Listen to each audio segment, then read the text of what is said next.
Համաշխարհային պատմության մեջ երկու հեռավոր, բայց սպաղտակից ազգերի միակամ գործելու եզակի օրինակներից է հայերի մասնակցությունը Բալկանյան առաջին պատերազմին։ Այս համառ եւ վճռական պայքարում առանցքային դերակատարում ունեցած հայ զինվորականներից էր Անդրանիկ Օզանյանը։ Հետապնդումների պատճառով Անդրանիկը ստիպված լքել էր հայրենիքը, ճանապարհանքելով նախ դեպի Պարսկաստան, ապա Բաքու, Թիֆլիս, Վիեննա եւ Ժնև։ 1906 թվականին նա վերջապես հաստատվեց Բուլղարիայում։ Բնակություն հաստատելով Սոֆիայում, ապա Վառնայում նա շուտով ներգրավվեց Բալկանյան ժողովուրդների ազատագրական պայքարում։ Անդրանիկը Բուլղարիայի համար անհայտ անուն չէր։ Նա ծանոթ էր ինչպես հայ, այնպես էլ բուլղարական ազատագրական շարժման գործիչների հետ։ Բուլղարիայում Անդրանիկը ծանոթանում է Սոֆիայի սպայական դպրոցն ավարտած Կարեգին Նժդեի հետ։ Նժդեհը հետասընթացներն ավարտելուց հետո գրանցվել էր որպես բուլղարական բանակի պահեստի պատպարուչիկ։ Բուլղարիայում Անդրանիկին եւ Նժդեհին կապողը սկզբում տեղում ռազմական դպրոց ստեղծելու աշխատանքներն են եղել։ Անդրանիկը բուլղարահայերի մեջ որոնում եւ գտնում է կռվի պատրաստական մարդկանց։ Նախ զբաղվում է նրանց ռազմաուսուցմամբ, ընթացքում էլ ձեռնամուխ է լինում զենք հայթայթելու եւ տեղ հասցնելու դժվարին գործին։ Հայտնի է, որ 1907 թվականի նոյեմբերից Անդրանիկի նկատմամբ սահմանվել է գործակալական հսկողություն։ Օդեսայի ժանդարմական վարչության պետի Հույժ Գախտնի զեկույցից հայտնի է դառնում, որ Մանչեստրում Անդրանիկը գնել է մեծ քանակությամբ զենք տեղափոխել Վառնա, որտեղ իր սեփական տան երկու սենյակները հատկացրել է հատուկ լաբորատորիա սարքավորելու եւ իր բնակարանում փամփուշտներ լցնելու համար պատվիրել է 4 հաստոց։ 1908 թվականի մեկ այլ գաղտնի գրության համաձայն բազմաթիվ երիտասարդ հայեր Բուլղարիայում ընդգրկված են եղել ռազմական դասընթացների մեջ, այն ակնկալիքով, որ հետագայում կարող են մտնել նաև Հայաստանում կամ հենց Բուլղարիայի զանազան քաղաքներում ձևավորվող ջոկատները։ 1912 թվականին Չեռնոգորիան պատերազմ հայտարարեց Օսմանյան կայսրությանը, որին 10 օր անց միացան Հունաստանը, Սերբիան եւ Բուլղարիան։ Պատերազմի նախապատրաստական շրջանում բուլղարական բանակի սպա Կարապետ Վարդազարմյանը հրավիրում է Անդրանիկ Օզանյանին ու հայկական կուսակցությունների այլ ներկայացուցիչների եւ առաջարկում ազգային կամավորական խմբեր կազմակերպել։ Անդրանիկը, որը 1907 թվականից բնակություն էր հաստատել Բուլղարիայում, դեռևս 1911 թվականին Սև ծովով Անդրանիկը զենք էր տեղափոխել Բուլղարիա։ Ժամանելով Սոֆիա, Անդրանիկը Կարեգին Նժդեի ակտիվ մասնակցությամբ ձեռնամուխ եղավ հայկական կամավորական ջոկատի ստեղծելու գործին։ Կամավորների 17000-ի հասնող Մակեդոնա Օդրինյան երկրապահ զորքի ընդհանուր հրամանատար գեներալ-մայոր Նիկոլայ Գենիևի հրամանով հայկական կամավորական վաշտը պաշտոնապես միացվեց 12-րդ Լոզենգրադյան դրուժինային որպես նրա երկրորդ վաշտ։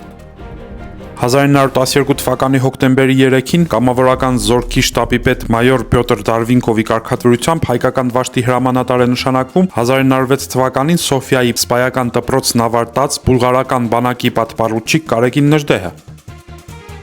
Ազգային վաշտի հրամանատարի պաշտոնում տվյալ դեպքում Նժդեհի հաստատելու առաջարկը պատկանում էր բուլղարական ազատագրական շարժման գործիչ Ալեքսանդր Պրոտոկերովին, քանի որ Բուլղարիայի օրենքներով վաշտի հրամանատար կարող էր դառնալ միայն այդ պետության սպան։ Այդ իսկ պատճառով հայկական համայնքում առավել հեղինակավոր Անդրանիկը դառնում է ոևոդա, այսինքն խմբապետ։ Սահմանված կարգի համաձայն նման վաշտերը կարող էին զինակոչել 150-ից 160 մարդ, սակայն որպես բացառություն հայերին թույլ տրվեց հավաքագրել 230 հոգի։ Թրաքիա կատարած արշավի ժամանակ վաշտին միացան եւս 42 կամավորներ։ Բալկանյան առաջին պատերազմին մասնակցած հայերի թիվը անհամեմատ ավելի մեծ էր, բացի հայկական վաշտից հայեր էին մարտնչում նաև բուլղարական բանակի այլ ստորաբաժանումներում։ 1912 թվականի հոկտեմբերի 8-ին վաշտը Սոֆիայի հայկական Սուրբ Աստվածածին եկեղեցում հանդիսավոր երթում տվեց, լուսանկարվեց եւ հոկտեմբերի 23-ին ճանապարհվեց ռազմաճակատ։ Լև Տրոցկին անտիտ Օտտո կեղծանվամբ Անդրանիկի եւ իր ջոկատը հոդվածում այսպես է նկարագրել Անդրանիկին։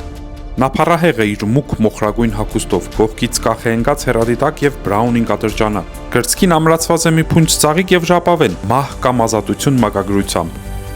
Վաշտի հրամանատարը սպայի հագուստով մի հայ էր, որին պատվում էին պարզապես ընկեր Կարեգին։ Ընդհանուր առմամբ հայկական վաշտը մասնակցեց մոտ 20 արշավանքի։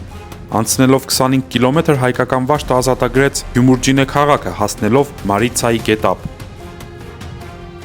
Անդրանիկը այստեղ թշնամու թնդանոթային ուժեղ կրակի տակ կարողացավ հմուտ շրջանց կատարել, որից հետո խուճապի մատնված թուրքական զորամասերը սկսեցին հանձնվել։ Գերի հանձնվեց նաև թուրքական կորպուսի հրամանատար Մեհմեդ Նավեր Փաշան։ Մագազ թեփեում, որտեղ հայերը ամենից շատ զոհեր տվեցին, հնչում էին բուլղարների հիացական բացականչությունները։ Բրավո արմենցի, բրավո։